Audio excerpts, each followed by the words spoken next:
किसी का मौत हुआ, जब 12 दिन पूर्व गया, जब अंतिम संस्कार होता है,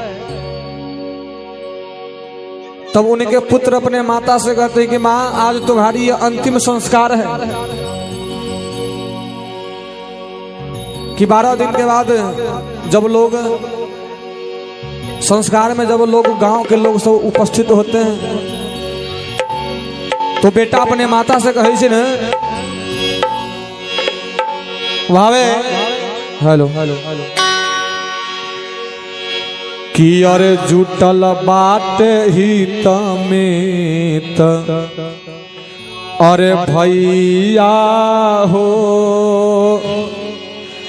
बारे अंतिम रे समैया,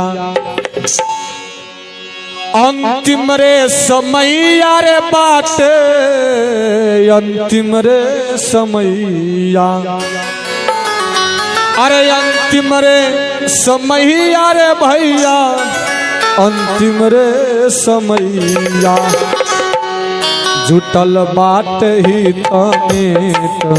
भैया हो बारे अंतिम रे समैया,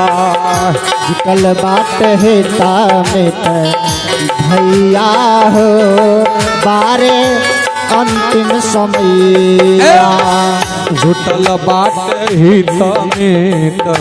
भैया हो बारे अंतिम रे समैया, जुटल बाट है तमेत भैया हो बारे अंतिम समैया, अंतिम रे समैया रे बात अंतिम रे समैया, अंतिम रे समैया रे बाटे अंतिम रे समैया, अंतिम रे समैया रे बाट अंतिम रे समैया, अंतिम रे समैया रे बाटे अंतिम रे समैया, जुटल बाट ही तमेत भैया हो बारे अंतिम रे समैया, जुटल बाट है तमेत भैया हो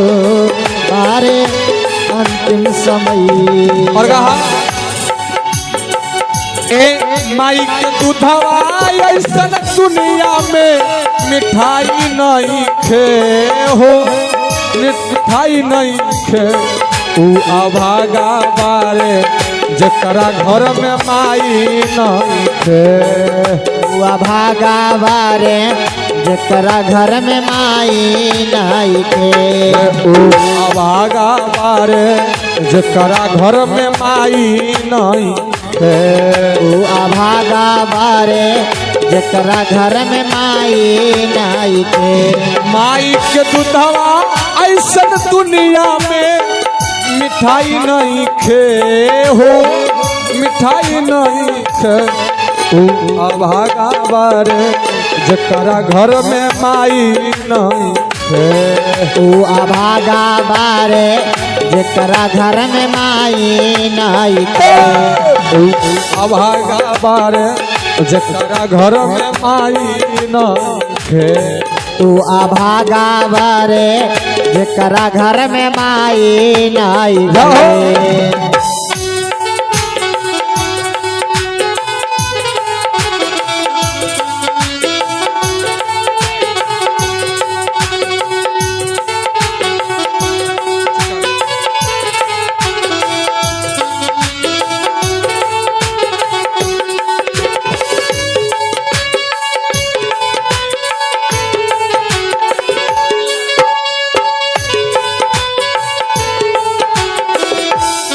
अपन कहाए वाला नहीं खे, कह के तो सब के हुआ अपन, अपन कहाए वाला नहीं खे, जकरा घर में माई नहीं थे, वो अभागा बारे जकरा घर में माई नहीं थे। जब ये बात माता सुनते हैं तो माता के आत्मा से आवाज आते हैं कि बबुआ सूरज लेखा उगल रही हो हमारो ललाना सूरज लेखा उगल रहे हो हमरो ललाना ए गह गह करी तोहरो घरवा अंगना गह गह करी तोहरो घरवा अंगना ए सूरज लेखा उगल रही हो हमरो ललनावा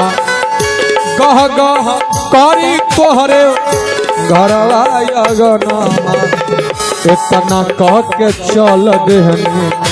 मैया हो बारे अंतिम रे समैया हित में है भमर भैया हो बारे अंतिम समैया भवरवा के तोहरा संग जाए भवरवा के तोहरा संग जाए के तोहरा संग जाई भवरवा के तोहरा संग जाई भवरवा के तोहरा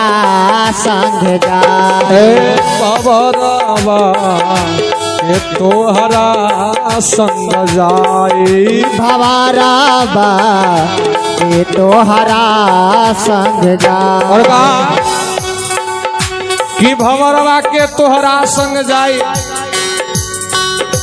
ज्यादा से ज्यादा जाइएगा कहाँ तक शमशान घाट तक पहुंचाने जाइएगा कोई से आगे ना जाइएगा आप का आबे के बेरिया सब केहू जाने दुआरे पे बाजेला बधाई बधाई दुआरे पे बाजेला बधाई आबे के बेरा सबके हो जाने दुआरे पबाजेला बधाई बधाई दुआरे पबाजेला बधाई जाए के पेरिया केहू न जाने जाए के बेरिया केहू न जाने जाए के पेरिया केहू न जाने जाए के बेरिया केहू न जाने हंसी अकेले उड़ जाई भवरवा के तोहरा संग जाई भवरवा के तोहरा संग जाई भवरवा के तोहरा संग जाई भवरवा के तोहरा संग जाई और कहा हरी पकड़ के मेहर रोबे बाहा पकड़ के भाई हो भाई बाहा पकड़ के भाई हरे पकड़ के मेहरे रोबे बाहें पकड़ के भाई हो भाई है पकड़े के भाई बिचयंगना में माता जी रोबे बिचयंगना में माता जी रोबे बिचयंगना में माता जी रोबे बिचयंगना में माता जी रोबे बबुआ के होखे ला विदाई भवरवा के तोहरा संग जाई भवरवा के तोहरा संग जाई भवरवा के तोहरा संग जाई भवरवा के तोहरा संग जाई कहत कबीर सुनो भाई साधु सदगुरु शरण में आए हो आए सदगुरु शरण में आए। हे कहता कबीर सो नो भाई साधु सतगुरु शरण में जाए। हे जाए सतगुरु शरण में जाए। जो यह पद के अर्थ बतई है, जो यह पद के अर्थ बतई है। जो यह पद के अर्थ बतई है, जो यह पद के अर्थ बतई है। जगत पार हो जाए भवरवा के तोहरा संग जाए। भवरवा के तोहरा संग जाए। भवरवा के तोहरा संग जाई। हे भवरवा के तोहरा संग जाए। भवरवा के तोहरा संग जाए। बोल दे राम नाम महाराज की जय। आइए हमारे